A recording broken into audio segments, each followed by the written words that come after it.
Hello everyone. I tried to record this once already and it wound up being over 10 minutes, so I'm going to try and redo this again in shorter form. What I want to talk about is the impending, end of negotiations one way or another about the debt ceiling, what the implications are, and what we have to look forward to. First, what it is. What the debt ceiling is not an agreement to borrow money. That is implicit in the budgetary process. What the debt ceiling is how much debt we are willing to have on the books, that Congress has authorized us to have on the books, even though they've already, during the budgetary process, agreed to spend and therefore effectively borrow the money. So for a household, it wouldn't be whether or not you're writing the checks, it'd be whether you're depositing the money in the bank to pay for those checks, to cover those checks. And right now the Republicans want essentially a constitutional amendment to balance the budget, which is silly, and a, wow.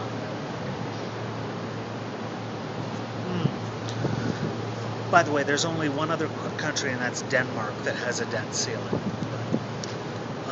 But they want to cut the lion's share of the budget cuts, spending cuts, out of the non-security, meaning non-intelligence, non-defense, non-homeland security section of the budget that is not automatically reauthorized year after year, which makes up about 3.5% to 5% of the budget. So that's like saying you have to lose 10 pounds, but you must lose it all from your left arm. This is a problem.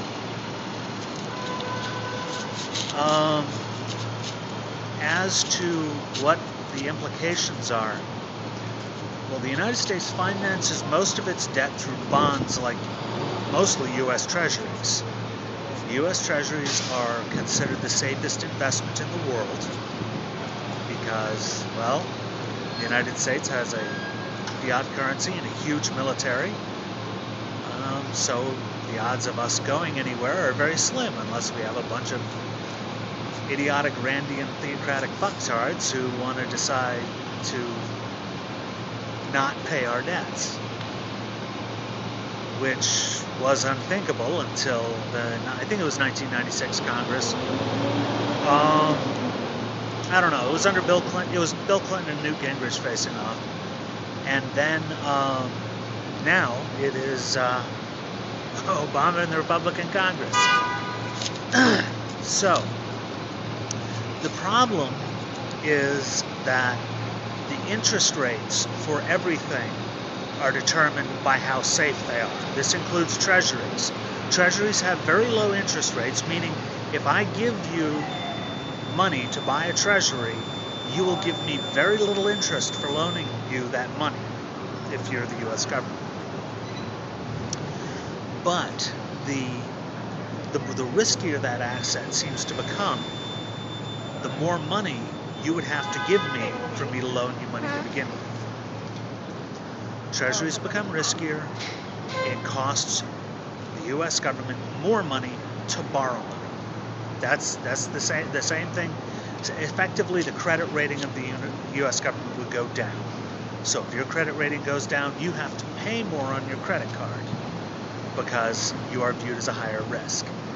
Now, the big problem with this, and why I'm not so much worried about the debt ceiling, because I think that the business community is going to kick the GOP's teeth in if they try and not raise the debt ceiling, at least for too long, is that if the rating of the United States government goes down, the interest rates for everything else, which to one degree or another are based, well, at least in the Western world, are based on U.S. Treasury rates, goes up. So it becomes more expensive for everybody else to borrow money.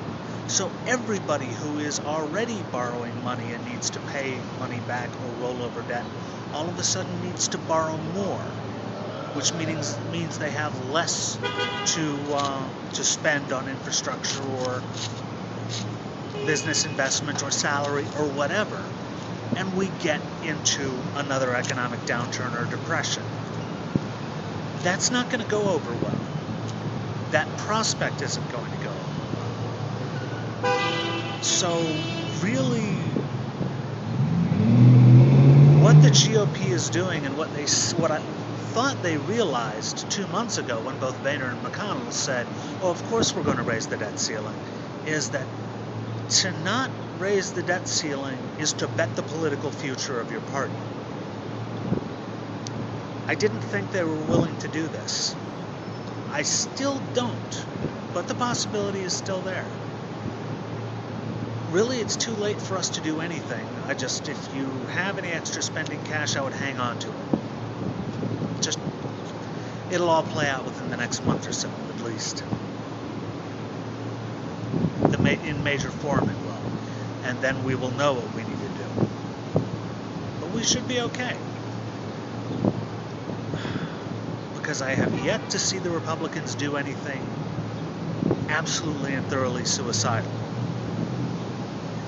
Though I have never lost a bet by attempting to overestimate Republican mendacity. So, I'm hedging my bets. We'll see what happens. Other than that, I'm not worried, and I'm just going to enjoy myself. Thank you for your time and attention.